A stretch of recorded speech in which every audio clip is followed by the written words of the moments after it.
Hallo YouTube, wie geht's euch? Ja, heute mal zurück zu den Wurzeln, würde ich sagen. Ich mache heute ein Video mal etwas anders, und zwar findet jetzt hier im August, genauer gesagt vom 16. bis 24. glaube ich, in Brooklyn, New York ein Kunstfestival statt. Da geht es um farbige Künstler, die dort ja, ihre Kunst vorstellen können, und die Initiatorin des Festivals kenne ich sehr gut, und dadurch bin ich da trotzdem mit reingerutscht und darf dort zum Teil meine Fotos ausstellen.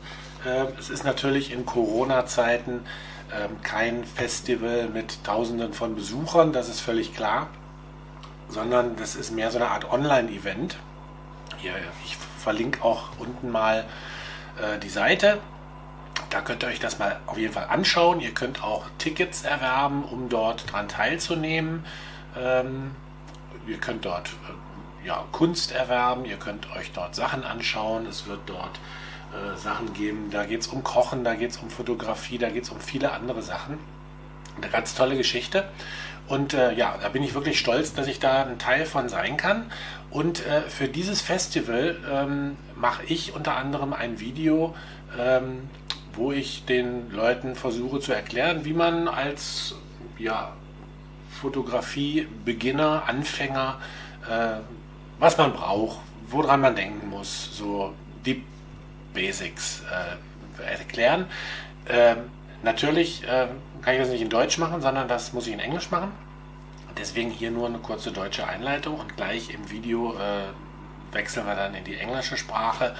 Ich hoffe, ich kriege das vernünftig hin, dass mich da auch jeder versteht, glaube ich aber schon.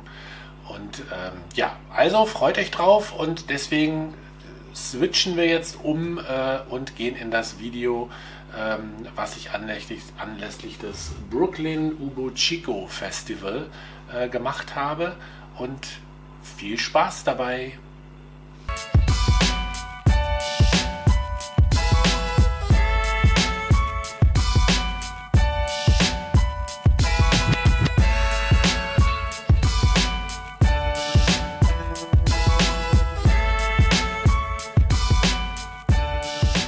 Hi guys, welcome to my photography tutorial where I'm trying to tell you a little bit about photography basics.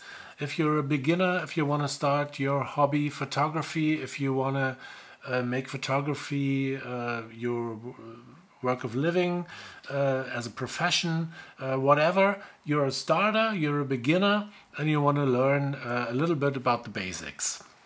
And I'm really honored to be part of the Brooklyn Ubuciko Festival, which was founded by my very good friend Elaine. She founded this great festival, and yeah, we talked about my passion, photography, and let me tell you a little bit about myself. My name is Christian Leipner. I'm a photographer, videographer, and YouTuber, little YouTuber. I'm living here in a little town about 30 miles east of Berlin, the capital of Germany, and I love all kinds of photography. I do mostly weddings, like a couple of weddings a year. I like landscape photography. I like to do portraits of people. I love street photography. That's really my passion. So yeah, I'm doing this for like 8 to 10 years now. It's not my main profession. It's also part-time and mostly just a hobby. I taught myself everything by myself, like watching YouTube videos and watching tutorials like you're doing right now. And this video should be about the basics, as I said. So you want to start, what do you need, what are the first things you need to know, and I give you some tips that hopefully make your start a little easier. So come with me and we just get into it. So the first thing you need, of course, is a camera when you want to start. So yeah, the first question for you is probably, what camera should I get? That's a really difficult question because I don't know what you want to take pictures of. I would just recommend, don't invest too much money at the beginning. You can get a really nice camera from almost any brand. Like get a Sony, get a Fuji, get a Nikon or a Canon or whatever. I prefer Leica cameras. They are really expensive. Some are really expensive, not all, but most really are, and the lenses are really expensive too. But you get really great results, and you sometime when going on with your career as a photographer, I guess you will eventually get to know Leica too, and give it a try. I'd recommend. But for the beginning, just get a camera, invest not more than a couple of $100, and most cameras come with a so-called kit lens. That's mostly a zoom lens. I'll talk about that a little later in the video. Get that. That's a good lens for beginners. And then, like, you have to decide which focal length you want to get. Are you a more portrait photographer? Then you might get like a 50 or 85 millimeter. Are you going to get into landscape photography? You need more wide angle lenses like a 21, 24, 28 millimeter lens. Or are you like a wildlife animal photographer? Then you probably get the huge ones like the 400 millimeter, 600 millimeter, and you need someone else to carry this thing for you because it's really heavy. But in the beginning, keep it simple. The most important thing is not getting too much stuff and buying too much stuff. The most important thing is getting to know your camera. So like watch a YouTube tutorial about the model that you get, and get familiar with it, and then just go out and take pictures. Okay, so let me tell you a little more about lenses. First of all, you have to pick a focal length. So there are lenses from the most used lenses are like 35 millimeter lenses, 50 millimeter lenses, 85, 135, and then it goes wider. The numbers get smaller. So there is 28, 24, almost down to 8 or 9 millimeters. That's like a fish eye, so you can see almost around you, and that depends on what you want to take pictures of. For example, if you are a landscape photographer, you go out on a beautiful day, go out on a lake, and you wanna take photos of the beautiful sunset, then you probably won't need a lens that's really narrow. So you just get the sun and a little water. But you want the whole beauty of nature on your picture.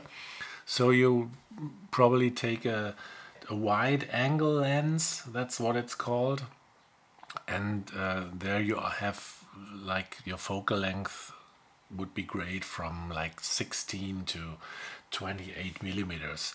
So you really have lots of landscape on your picture. And yeah, if you take like portraits of people, you probably start at like 50 millimeters. And a really good lens for that is an 85 millimeter lens. So you get really, you want to focus on the face of the person you want to take pictures of. And if you are like also like a nature photographer and you like wild animals or something, Then you go like you have those really huge lenses. They're like 200, 300, 400, 600 millimeters. So you have to really back up from the scene because it might be dangerous. Depends on where you are. If you're a photographer of wild animals somewhere in Africa, maybe you want to get as close to the lion with your wide angle lens. So you take the 600 millimeter lens and you can hide in the woods somewhere some 100 meters behind it, and still can take really close pictures of the animal. So just to tell you what kinds of lenses there are, that it really depends on what you want to take pictures of. So if you start, you basically don't have to know very much about it. If you like, you have to have like maybe an eye for the scene or for a good composition. I'll talk to you about that a little later. But there are basically three tools. You have to understand when taking pictures, and that's the basic tools how a camera works. It has to do with light, with your sensor in the camera, which captures the light and produces the picture. And those three tools are called the aperture, the shutter speed, and the ISO. Maybe you've heard about it, but really didn't know what they mean. What is aperture? What is shutter speed? What is ISO? Sounds really difficult. Seems difficult, but it's not really difficult. I'll try to explain in an easy way, but I have gotten something out of the internet, because maybe for that my English isn't that good. I'll try to give my very best here. So let's start with the aperture. The aperture is within the lens of the camera, and it's like a set of blades that controls how much light will enter the camera. So the blades create an octagonal shape, and it can be widened or it can be narrowed, closed down to a small hole or a very big hole. Obviously, if you shoot like wide open, the blades are really widened and lots of light is falling through the lens into the camera on the sensor, and could be that your picture gets too much light, and that's not good for the picture. What can you do to avoid that from happening? So let's say you take a picture and the picture is too bright if you look at it. How can you fix it? You have to choose a smaller aperture, so the hole is tightened, is narrowed, and less light is falling into the camera, so the picture gets darker. And that means the aperture sizes are measured in f-stops. So you often read behind the lens, it's like an f1.8 lens, or the aperture goes from f2 to f16 or something. You might have read that on a lens. So a high f-stop, like f22, means that the aperture hole is really small, and a low aperture number like f2 means that it's really wide open. So it's the opposite around as one would think it would be. So let's test your knowledge to make sure you got it. If you take a picture and it's too dark at like f5.6, would you choose a lower f-stop number or a higher one? Think about it. What would you do? Of course, you choose a lower f-stop number, which opens up the aperture to let more light in, so the picture gets brighter. But the size of the aperture controls even more than just the brightness or the darkness of the picture. It also controls the depth of field. Means depth of field is how much of your picture is really sharp and how much is blurry. If you want to take like a portrait of a person with a really blurry background, then you really use a shallow depth of field. Means you have a low f-stop number, meaning the aperture is wide open, lots of light is falling into it, and then you get this blurry background. If you tighten the aperture, like let's say if you're doing landscape photography again, you tighten it to f16 or f11 or 13, something like that, then your picture is really sharp, and it's sharp from here at the beginning to way back there to almost infinity. So in landscape you probably want a picture that is sharp throughout the picture. So that's the second thing the aperture does. It controls brightness or darkness of the picture, and it controls the depth of field, meaning is your picture sharp or is it blurry? Okay, let's get to the second tool you need to know.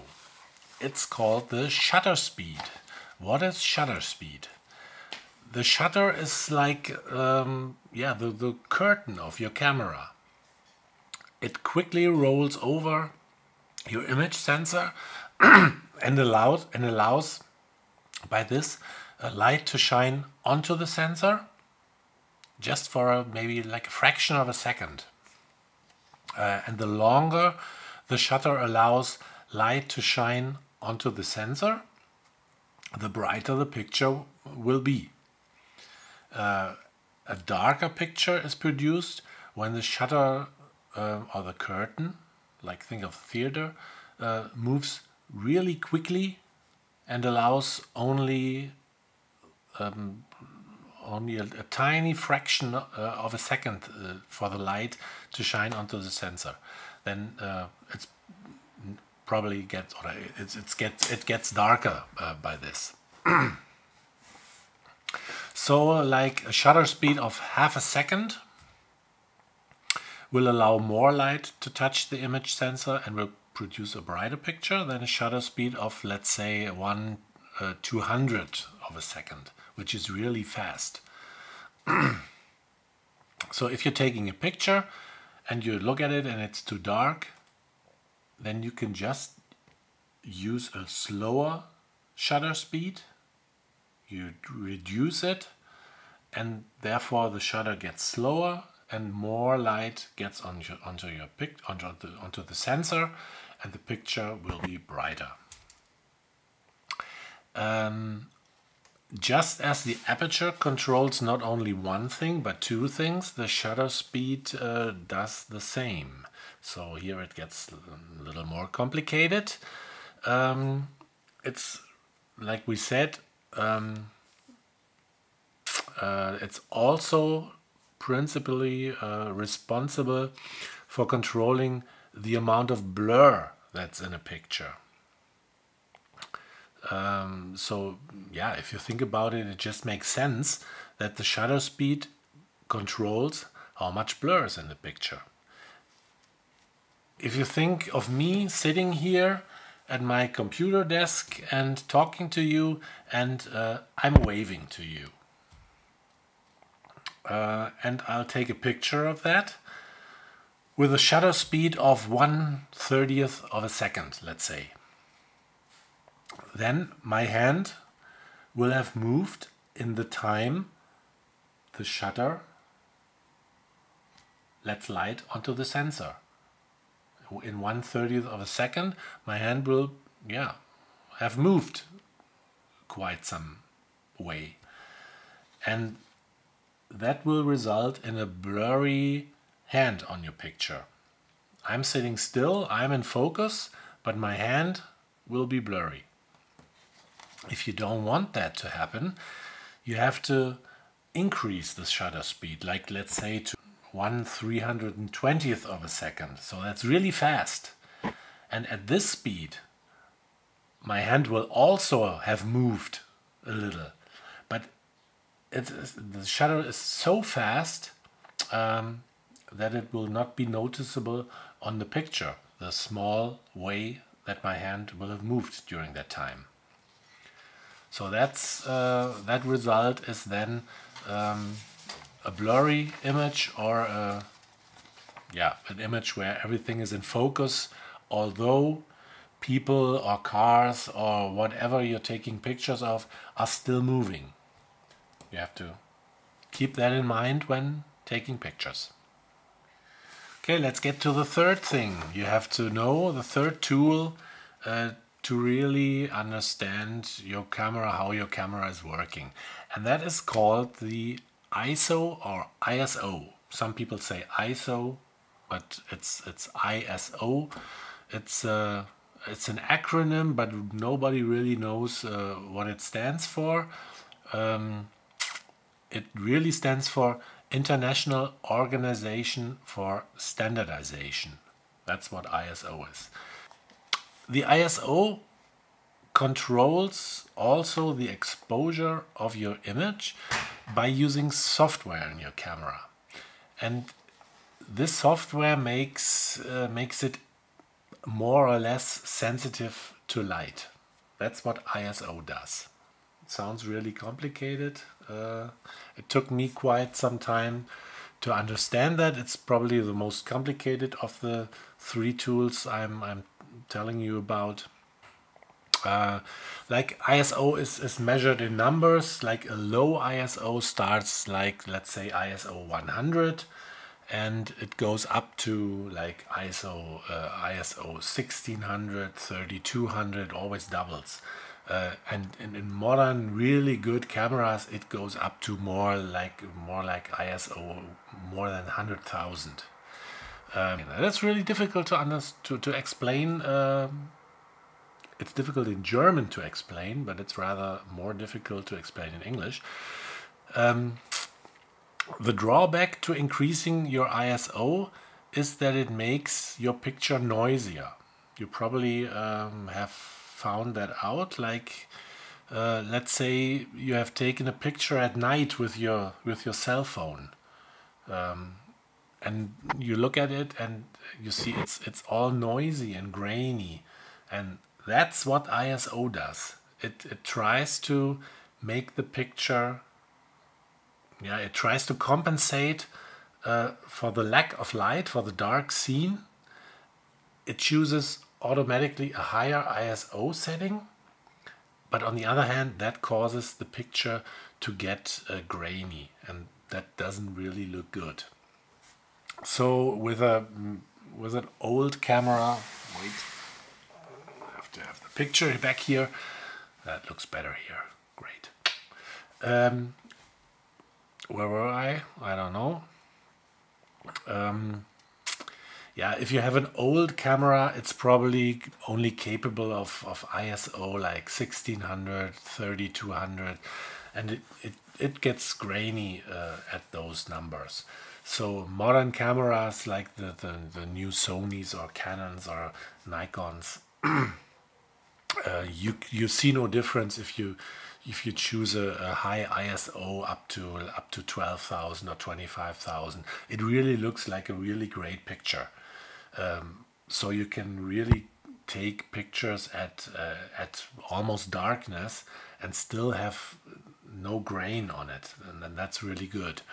With older cameras, it's a little bit more difficult. So if you want to be a night photographer now, then you probably should invest a little more in a good camera. And but if you're mostly shooting at daylight, then that's what I said is really fine, and you don't have to rob a bank before buying your camera. that's basically what ISO does. So now you know aperture, shutter speed, and ISO. Now there are some other things that you have to keep in mind, and we'll talk about this a little later. So now comes the fun part. What else is there to say? As I just said, light is a very important thing in photography. So if you get a good picture, you can take good pictures at any time. You can take good pictures at night, you can take pictures during the day, you can take pictures on a rainy day and on a sunny day. But for beginners, it's maybe a little more motivating and interesting if you take pictures when the lighting is really good. When is lighting really good? It's a little difficult. Like on a sunny day and midday, you really have really bright spots on your pictures. You have light and shadow, and that can be really interesting.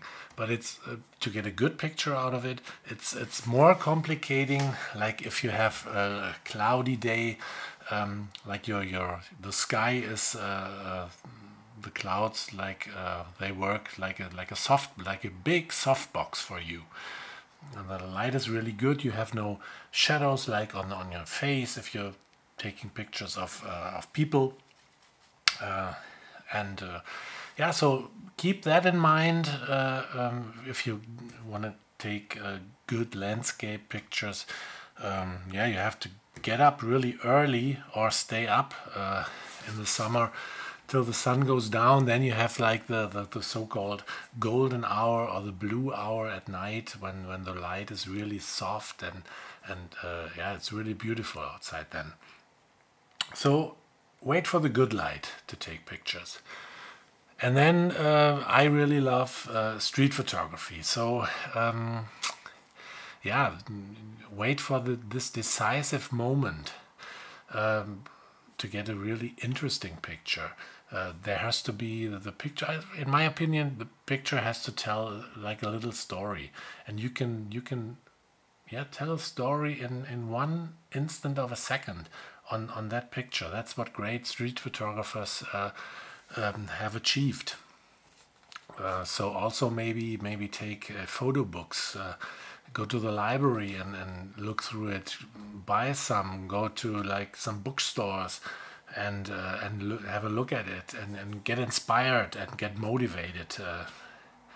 And yeah, it's not a problem if you first try to copy them and make pictures that are like one of your idols of photography or something. I think everybody has done that, and yeah, that's not a mistake or something. You will find your own style if you stick to it, and if you like, I don't know if it was Ansel Adams or so who said the first 10,000 pictures are the worst, and then it gets better.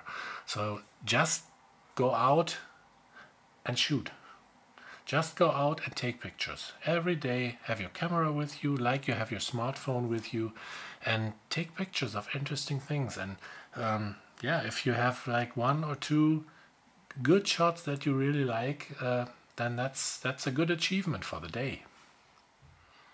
Another tip I want to give you is, but that really depends on what camera you buy.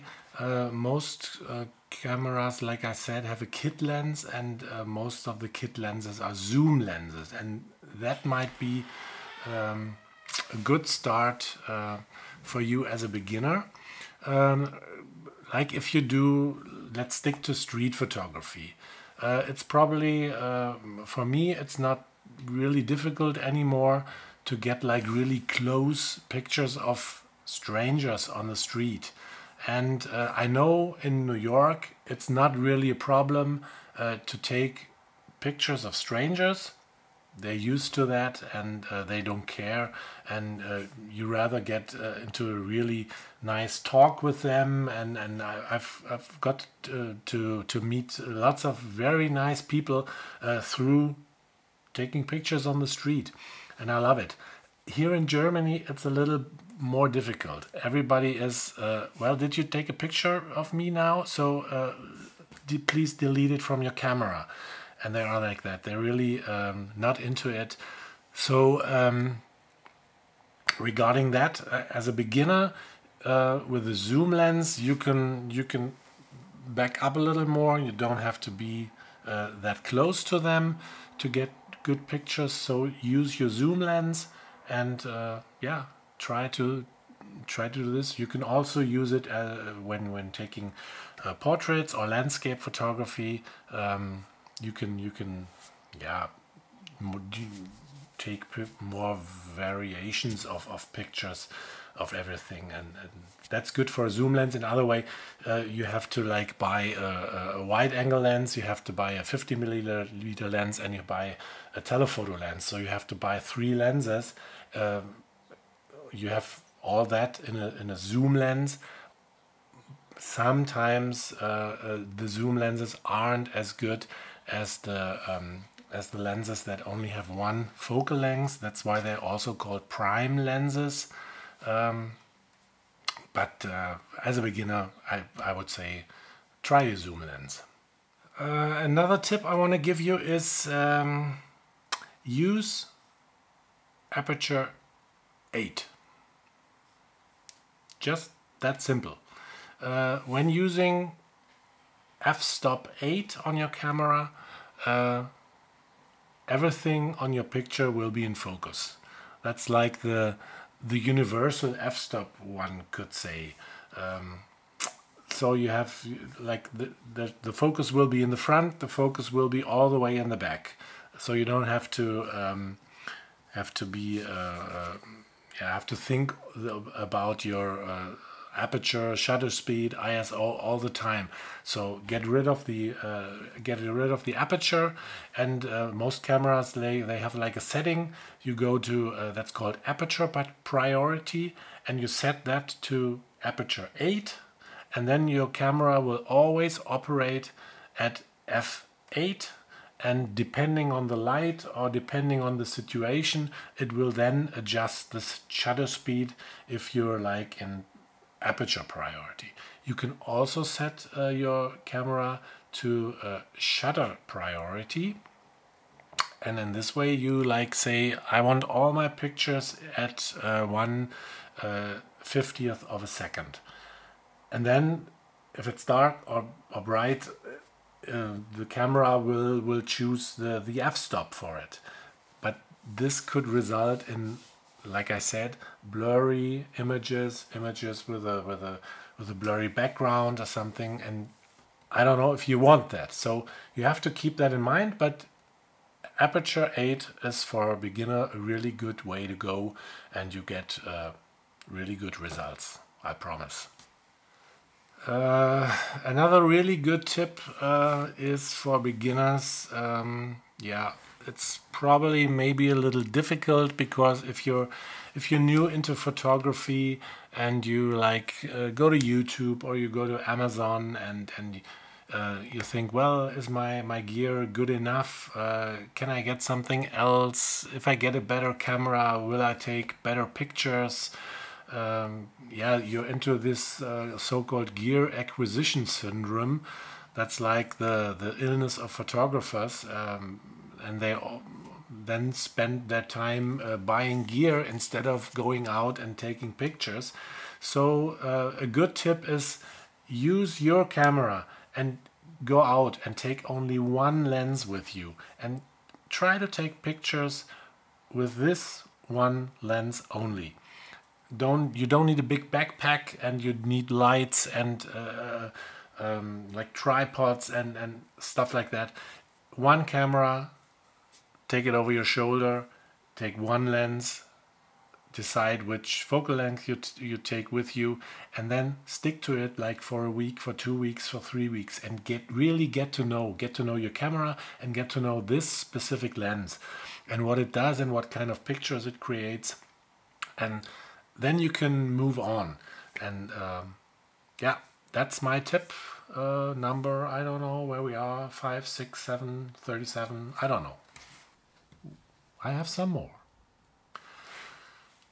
It's also, well, it's important for a good picture. It's like it's foreground, middle, background. A picture is rather boring if you have a really nice landscape, like on a beach. You have like your beach in the front, you have the water, and you have the sky. Well, it could be a really great landscape photography, but in my opinion, something's missing. So I try to vary the perspectives, like take a picture from higher up, from very low down, if you're on the beach, find like a nice stone, or find some shells or something, or go back, like have some grass in the front, or and make the picture interesting to the viewer. And also like in architecture photography, or also in street photography, find some, if you have like the subject that is your main focus on, try to find some framings, some lines, like the classic picture with a winding street that leads to, like, I don't know, a house somewhere along the road, and that's your focus, and then you have the landscape around it, and like the street lead the eyes of the viewer to your main subject in the picture, or like framing, or leading lines and something like that. That's also a good idea when creating interesting pictures. Yeah, the last tip I want to give you is just take your time. Don't hurry. You can always have your camera with you, that's for sure. And sometimes you're on your way to your job, you're on your way to sports, I don't know where you go. If you're driving in your car and you see a scene, I'll do it lots of times, and just stop and like back up and take a picture of something, or even take it out of the car or something. That's the fast way. But if you start really say, okay, today is a day I'm going to go after my hobby, go after photography, take your camera, go out, take your time. Don't be in a rush or something, and then look for things that draw your attention, and maybe wait for a few minutes or even longer at a scene where you think, well, that could be a good picture if something happens here. Like a couple of weeks ago, I took a really good picture in a subway here in Berlin, and I was downstairs, like the trains were coming in and going out, and I was just thinking something's missing here, and I probably show the picture somewhere around here, and then I waited, and behind that big stone column, a man was standing, and he had a really nice hat on, and so I moved closely to him. He was looking in the opposite direction, so he didn't realize I was there, and I took a really nice picture, and yeah, I waited for that moment quite some time, and you should do that too. Always think in pictures. That's what I often do. I go throughout my day, and I see little frames. I see little picture frames all around me, and you can try that too. So I hope you liked my little tutorial. I hope it helped you a little bit. As I said before, I was really honored to be part of the Brooklyn Art Festival, and thanks for the founders and the festival guys to have me with you, to get the chance to tell you a little bit about my experiences when I started about 8 years ago. I will link below some nice pages on the internet where you can get additional information, maybe some YouTube videos, and I also will have a link to my site here in Germany, or to my wedding site. You can see some pictures there, and to my YouTube channel. Most of the videos are, of course, in German. But maybe you can add some subtitles or something. I don't know if that's possible. Probably yes. Yeah. Thanks for having me. I hope you go out and you shoot and you have lots of fun with it. If you have any more questions, there's also a link where you can send me an email, or get in contact on Facebook or Instagram with me, and yeah, I'm waiting for your comments, and was great to be with you, and I send the best greetings to New York from Germany. Hope to be back soon, and maybe some of you I will sometime meet anywhere in the world. So bye bye.